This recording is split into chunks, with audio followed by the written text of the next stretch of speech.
ଇତିହାସ କଣ କହୁଛି? ଇତିହାସ କହୁଛି ମଣିଷ ପ୍ରଥମେ ରହିଥିଲା ଅରଣ୍ୟରେ, ଜଙ୍ଗଲରେ, ନିଆଁ ଫିଆଁ ବାହାର କରିନଥିଲା, ଜଙ୍ଗଲରେ ଥିଲା। ମଣିଷ ଚାହିଁଲା ନା ଜଙ୍ଗଲ ଭିତରେ ଜଙ୍ଗଲ ପଶୁଙ୍କ ମଧ୍ୟରେ ରହିବା, ସଂଘର୍ଷ କରିବା ଅପେକ୍ଷା ଆଉ ଟିକେ ସେମାନଙ୍କ ଠାରୁ ମୁକ୍ତି ହୋଇକିରି ଆଉ ଟିକେ ନୂଆ ପ୍ରକାର ହବା। ସେଥିରୁ ଆସିଲା ପଥର ସଂସ୍କୃତି। ପାହାଡ ଉପରେ ଯାଇ ଘର କଲା, ପାହାଡରୁ ପଥରରୁ ଅସ୍ତ୍ରପସ୍ତ୍ର ତିଆରି କଲା, ତେଣୁ ପଥର ସଭ୍ୟତା ଆସିଲା। ପଥର ସଭ୍ୟତା ଭିତରେ ମଧ୍ୟ ସେ ଶାନ୍ତି ପାଇଲାନି, ତେଣୁ ତାପରେ ଆସିଲା ନଦୀ ମାତୃକା ସଭ୍ୟତା। ନଈ ସମୁଦ୍ର କୂଳରେ ସହର ଘର ଦ୍ୱାର କରି ସେ ରହିବାକୁ ଚାହିଁଲା। ନଦୀ ମାତୃକା ସଂସ୍କୃତି ପାଖରେ ଦେଖିଲା ଯେ ଜଙ୍ଗଲରେ ଥିଲାବେଳେ ଯାହାହେଲେ ଏ ଫଳ ସେ ଫଳ ସେ ପଶୁ ଜନ୍ତୁ ମିଳୁଥିଲା, ଏଠି ଖାଦ୍ୟ ଅଭାବ ଦେଖାଗଲାଣି। ତେଣୁ ନଦୀର ଜଳକୁ ଆଧାର କରି କୃଷି ସଭ୍ୟତାର ବିକାଶ କଲା। କୃଷି ସଭ୍ୟତା ତାକୁ ଦେଲାନି, ଦେଖାଗଲା ଗୋଟିଏ ଜାଗାରେ ଯୋଉ ଧାନ ହଉଥିଲା 5 ବର୍ଷ ପରେ ସେ ଧାନକୁ ପୋକ ଖାଇଯାଉଛି, କାରଣ ପ୍ରକୃତି ତାକୁ ଗିଳି ପକେଇବା ପାଇଁ ନୂଆ ନୂଆ ପ୍ରକାରର ବ୍ୟବସ୍ଥା କରୁଛି। ତେଣୁ ସେଥିରୁ ମୁକ୍ତି ପାଇବା ପାଇଁ ସେ ଜ୍ଞାନକୁ ବିଜ୍ଞାନ ସ୍ତରକୁ ନେଲା। ବିଜ୍ଞାନ ସ୍ତରକୁ ନେଲା ପରେ ଏବେ ମୁଁ ଛାଡି ଦେଇଯିବି, ଏବେ ଆମେ ଆସିଲେଣି କୌଶଳ ସ୍ତର ବା ବୈଷୟିକ ସ୍ତର ବା ଦୃଷ୍ଟାନ୍ତ, ଉଦାହରଣ, ଉତ୍ପାଦନ ସ୍ତରକୁ ଆସିଯାଇଛି। এই ସ୍ତର ଦେଇ ମଣିଷର ବିବର୍ତ୍ତନ ଭିତରେ ଜଗନ୍ନାଥ ପହଞ୍ଚିଥିଲେ। ଓଡିଶାରେ କଣ ଲୋକ ନଥିଲେ? ଖାଲି ଓଡିଶାରେ ମାଟି ପବନ ଥିଲା, ଗଛ ଥିଲା? ଓଡିଶାରେ ବି ପ୍ରାଚୀନ କାଳରୁ ବ୍ରାତ୍ୟ ସଂସ୍କୃତି, ଉଡ୍ର ସଂସ୍କୃତି ଥିଲା। ଆମ ରାମାୟଣରେ, ମହାଭାରତରେ, ଲଳିତ ବିସ୍ତରଙ୍ଗରେ, ପିଟକ ଗ୍ରନ୍ଥ ଗୁଡିକରେ, ଜାତକ ଗଳ୍ପ ଗୁଡିକରେ ଉତ୍କଳ ଜାତିର ପରିଚୟ ଅଛି। ତାହେଲେ ସେତେବେଳେ ଜଗନ୍ନାଥ ଥିଲେ କି? ନା, ଜଗନ୍ନାଥ ନାମରେ ନଥିଲେ। ବିରାଟ ଧର୍ମ ଧାରା, ଜୀବନ ଚର୍ଚ୍ଚା ନିଶ୍ଚିତ ଥିଲା, ଯାହାର ମୂଳ ଭିତ୍ତି ଉପରେ ରୂପାନ୍ତରିତ, ପରିବର୍ତ୍ତିତ, ବିବର୍ତ୍ତିତ ହେଇକି ଆସି ଆଜି ଦାରୁ ଚତୁର୍ଥା ମୂର୍ତ୍ତି ଶ୍ରୀ ଜଗନ୍ନାଥ ସଂସ୍କୃତିର ଦେବଭୂମି ଜଗନ୍ନାଥ ଦେଶ ଓଡିଶା ପ୍ରତିଷ୍ଠା ପାଇଛି। ଓଡିଶାର ସବୁଠାରୁ ବିଶେଷତ୍ୱ ମୁଁ କହିଛି ସମନ୍ୱୟ ଧର୍ମ। ଜଗନ୍ନାଥ ଧର୍ମ ସବୁ ଧର୍ମକୁ ଆଦର ସମ୍ମାନ କରେ। କଣ ଆଜି କଲା? ନା ଆଉରଙ୍ଗଜେବ ମୋଗଲ ଶାସନ କାଳରେ କଲା? ନାଇଁ, ତା ପୂର୍ବରୁ ଅଶୋକଙ୍କ ସମୟରୁ ଆମର ଯେତିକି ଇତିହାସ ଦଉଛି, ମୁଁ କଦାପି ପୁରାଣ ଜନ କାହାଣୀକି ଯିବିନି। ଇତିହାସ ଆମ ପାଖରେ ଯେତିକି ଉପଲବ୍ଧ, ତା ପ୍ରତ୍ୟକ୍ଷ ପ୍ରମାଣ ଅଛି। ସେଥିରୁ ଆମେ ଦେଖିବା ଆମ ଜାତିର ଧର୍ମ ଦ୍ୱାରା କେମିତି ବିବର୍ତ୍ତିତ, ବିକଶିତ, କ୍ରମ ବିକଶିତ, କ୍ରମାନ୍ୱୟରେ ଗୋଟେ ଜାତିକୁ ନୂଆ ପ୍ରକାର, ଭାରତ ବର୍ଷର ଅନ୍ୟ ଦ୍ରାବିଡ଼, ଅଷ୍ଟ୍ରିକ ବା ଆଦିବାସୀ ଜନଜାତି ଏବଂ ଆର୍ଯ୍ୟ ଜାତି ଇତ୍ୟାଦି ଆଉ ଯେତେ ଯେତେ ଜାତି ପରେ ଆସିଲେ, ଖ୍ରୀଷ୍ଟିଆନ, ମୁସଲମାନ ଇତ୍ୟାଦିଙ୍କ ଭିତରେ ଯେଉଁ ସଦ୍ଭାବନା, ଧାର୍ମିକ ସଦ୍ଭାବନା, ସମନ୍ୱୟ ଭାବ ବା ପାରସ୍ପରିକ ବୁଝାମଣାର ଭାବ ତିଆରି କରିଛି, ସିଏ ଓଡିଶାରେ ଅଧିକ ବଳବତ୍ତର ରହିଛି। ଆଜି ଯଦି ଓଡିଆ ମାନେ ଜ୍ଞାନର ପ୍ରକୃତ ତଥ୍ୟ ଦେବେ, ତାହେଲେ ମୋଦି ଯେଉଁ ବା ବର୍ତ୍ତମାନର ସରକାର ଯେଉଁ କହୁଛନ୍ତି ଯେ ଭାରତ କାହା ଉପରେ ଆକ୍ରମଣ କରିବନି, ଆମକୁ ଯେ ଆକ୍ରମଣ କରିବ ଆମେ ସହିବୁ, ସହିବାର ସୀମା ଡେଇଁଲେ ଛାଡିବୁନି, ଏଇ ଯୋଉ ମନ୍ତ୍ର, ଇଏ ମନ୍ତ୍ର ଓଡିଶା ମାଟିର ମନ୍ତ୍ର। ଏ ଅହିଂସା ମନ୍ତ୍ର ଓଡିଶା ମାଟିର। ଗାନ୍ଧୀକୁ ପୁରା ଅହିଂସା ବିଷୟରେ ପ୍ରଥମେ ଶିଖେଇଲେ ଉତ୍କଳ ଗୌରବ ମଧୁସୂଦନ ଦାସ, ହରିଜନ ତତ୍ତ୍ୱ ଉତ୍କଳ ଗୌରବ ମଧୁସୂଦନ ଦାସ, ଅରଟ ଉତ୍କଳ ଗୌରବ ମଧୁସୂଦନ ଦାସ। ତେଣୁ ମଧୁସୂଦନକୁ ସେ ଲିଓ ଟଲଷ୍ଟୟ ତାଙ୍କର ଯେ ପ୍ରଥମ ଗୁରୁ, ସେଇ ଗୁରୁର ଆସନରେ ବସେଇ କହିଥିଲେ ଭାରତର ଟଲଷ୍ଟୟ, ଓଡିଶାର ଟଲଷ୍ଟୟ। ତେଣୁ ମଧୁସୂଦନ କୋଉଠୁ ତାକୁ ଆଣିଲେ? ବଙ୍ଗଳାରୁ ଆଣିଲେ, ମାଡ୍ରାସରୁ ଆଣିଲେ, ବମ୍ବେରୁ ଆଣିଲେ, ନା ଖ୍ରୀଷ୍ଟିଆନ ହେଇଗଲେ ବୋଲି ଆଣିଲେ? ନା, ଏଇ ଓଡିଶା ଭିତରେ ଥିଲା ଗୋଟେ ଓଡିଆ ମଣିଷ, ତାର ମସ୍ତିଷ୍କର ଜ୍ଞାନ ବୋଧକୁ ଖଟେଇକି ଆଣିଥିଲା। ତେଣୁ ସବୁ ଯୁଗରେ ଆମ ପାଖରେ ଅବକାଶ ଅଛି। ସେ ଅବକାଶ ଖ୍ରୀଷ୍ଟପୂର୍ବ ଶତାବ୍ଦୀରୁ ଓଡିଶାରେ ଘଟି ଘଟି ଆସିଛି ଏବଂ ତାର ବିବର୍ତ୍ତନ ଜଗନ୍ନାଥଙ୍କର ରୂପାନ୍ତର। ଏଇ ଜଗନ୍ନାଥଙ୍କ ରୂପାନ୍ତର ଭିତରେ ଯେଉଁ ଉତ୍କଳୀୟ ମହିମା ଧର୍ମ ନାଁରେ, ସଂସ୍କୃତି ନାଁରେ, ଆଚରଣ ନାଁରେ ରହିଛି, କରୁଛି ତାହା ହିଁ ହେଉଛି ଉତ୍କଳୀୟ ଅସ୍ମିତା। ମଞ୍ଚ ଉପରେ ଅସ୍ମିତା ଅସ୍ମିତା ଅସ୍ମିତା ଅସ୍ମିତା କହିକିରି ଆମେ ତାକୁ ଅସ୍ମିତାରେ ହରେଇ ଦେଲୁ।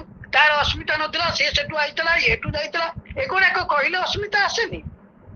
ତାକୁ ତୁମେ କିଛି ଉପାୟ ଭାବରେ ତାକୁ ନେଇକି ଫଳପ୍ରଦ ହେଇପାର, କିନ୍ତୁ ତାହା ଭବିଷ୍ୟତରେ ଦର୍ଶାଇ ଦେବ ଯେ ତୁମେ ଅସ୍ମିତାରେ ନାହ, ଏଇ ଲୋକମାନେ କହିବେ। ତେଣୁ ଆମେ ଜଗନ୍ନାଥଙ୍କୁ କେନ୍ଦ୍ରରେ ରଖିକିରି ଅସ୍ମିତା କରିବା।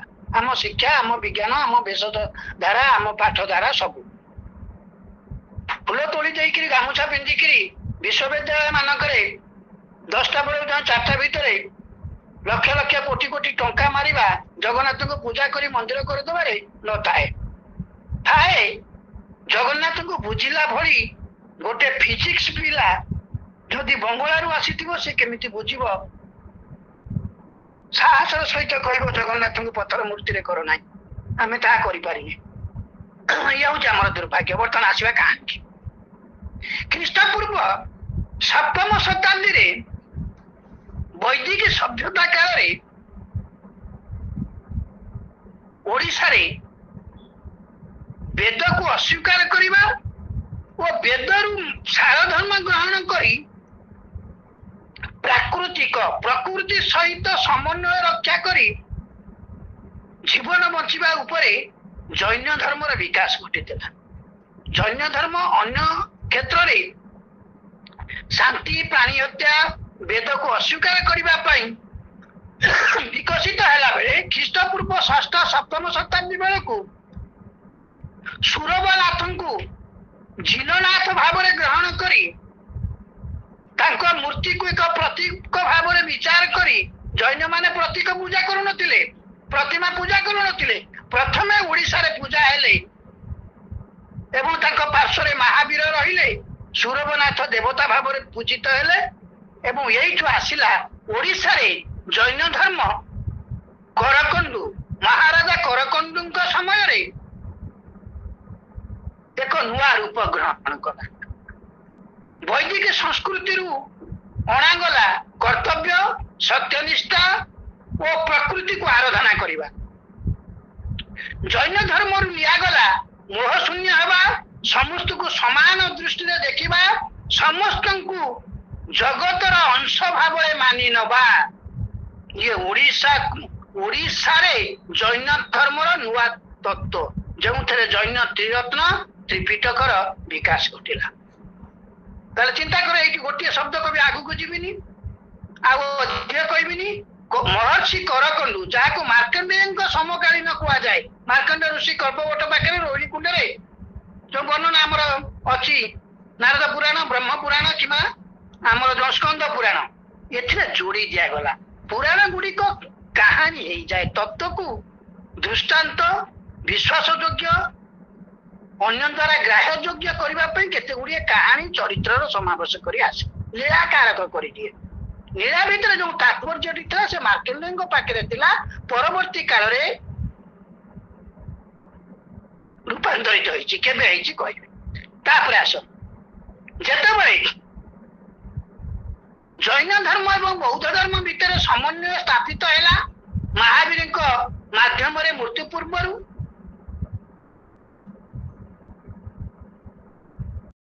ବୋଧିସତ୍ତ୍ୱ ଧର୍ମ ରହିଥିଲା।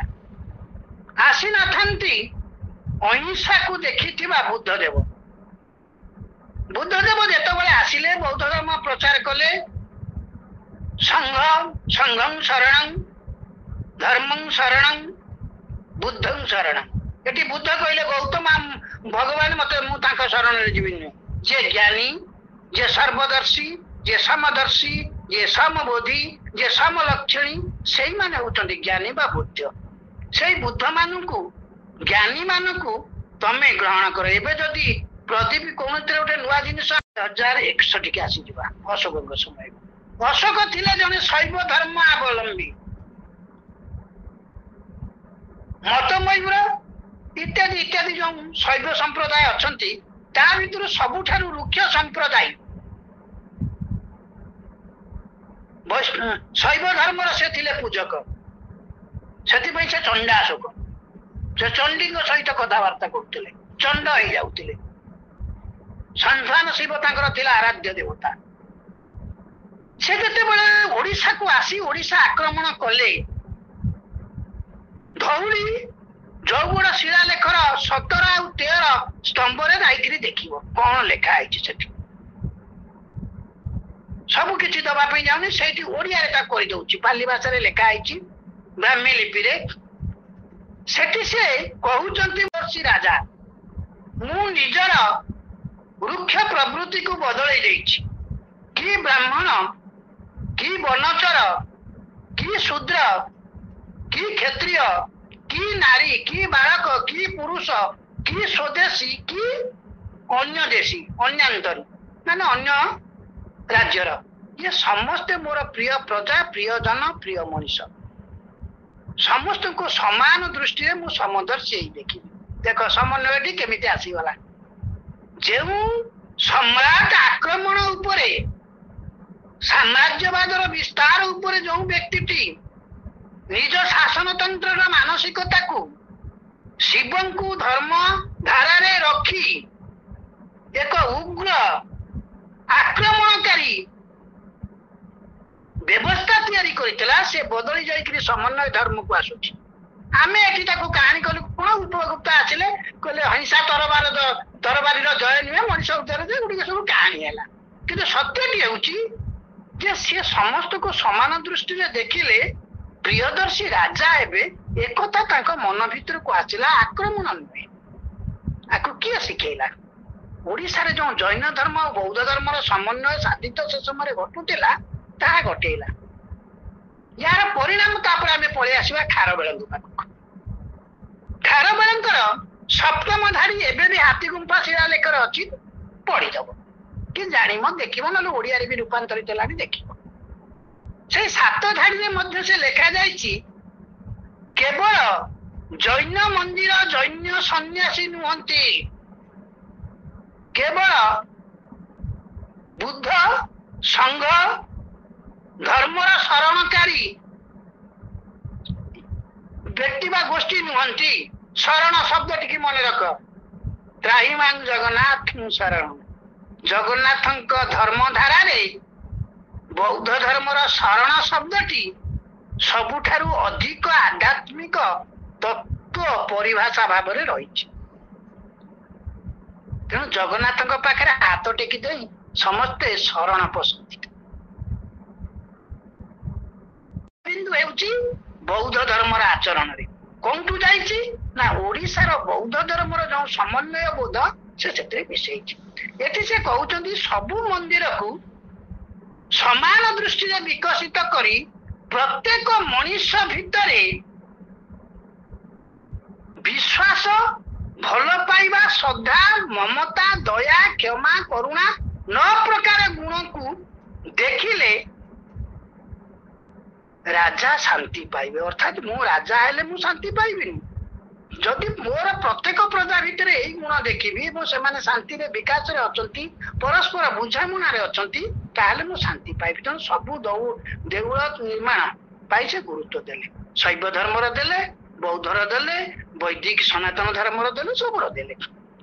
ଖସି ଆସିବା ବର୍ତ୍ତମାନ ଆଉ ଅଧିକ କହିବିନି। ବହୁତ ମହାରାଷ୍ଟ୍ରରେ ଅଧିକ ଶିଳାଲେଖ ସନନ୍ଦର ମିଳିଛି ମହାରାଷ୍ଟ୍ରୀ ଭାଷାରେ, କିନ୍ତୁ ସେଗୁଡିକ ସବୁ 7ମ 8ମ ଶତାବ୍ଦୀ ପରେ।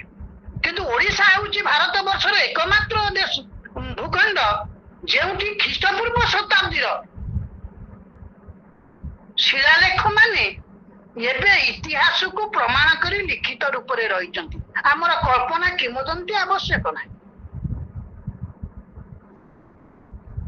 ଅନେକ ତାପରେ କିଏ ଆସୁଛି, ତାପରେ ଆସୁଛନ୍ତି ଗୁପ୍ତ ବଂଶ, କନିଷ୍କ ଫନିଷ୍କାଙ୍କୁ ଛାଡି ଦିଅ, ତାପରେ ଆସୁଛି ଗୁପ୍ତ ବଂଶ। 2ୟ ଶତାବ୍ଦୀରୁ 5ମ ଶତାବ୍ଦୀ ପର୍ଯ୍ୟନ୍ତ ଓଡିଶାରେ 4ର୍ଥ ଶତାବ୍ଦୀ, 5ମ ଶତାବ୍ଦୀ, 6ଠ ଶତାବ୍ଦୀର କିଛି ଭାଗ ପର୍ଯ୍ୟନ୍ତ ଗୁପ୍ତ ବଂଶର ପ୍ରଭାବ ଏଠି ପଡୁଛି। ଭାଷାରେ, ଲିପିରେ, ଠାକୁରଙ୍କ ପାଖରେ, ସବୁଥିରେ, ସଂସ୍କୃତିରେ। ଏଇ ସମୟରେ ପୁରାଣ ଗୁଡିକ ଲେଖା ଯାଉଛି। ଏଇ ସମୟରେ ଓଡିଶାରେ ପ୍ରତିମା ପୂଜାର ବିକାଶ ଘଟୁଛି। କୋଉଠୁ ଘଟିଲା? ଯେଉଁ ପରାଶର, ଯୋଉ ସୁରବନାଥ ଯୋଉଟା ଅଛି ଜୈନ ଧର୍ମରେ, କଳିଙ୍ଗ ସାଗର ତଟ ତୀର୍ଥ ଅର୍ଥାତ କଳିଙ୍ଗ ସାଗରର ତଟ ଦେଶରେ ରହିଥିବା ତଥପୁର ବର୍ତ୍ତମାନର ପୁରୁଷୋତ୍ତମ ମହାବେଦୀ ତାକୁ କୁହାଗଲା। ସେଇଠି ପରାଶରଙ୍କ ସମ୍ପର୍କରେ ଜୈନ ଋଷି ମାନେ କୁଆଡେ କରକଣ୍ଡୁ ଆଲୋଚନା କରିଥିଲେ, ଯାହାକୁ ମାର୍କଣ୍ଡ ଋଷି ଭାବରେ ମଧ୍ୟ ବିଚାର କରାଯାଏ। ଇତିହାସ ମାନେ ପୁରାଣ ଯଦି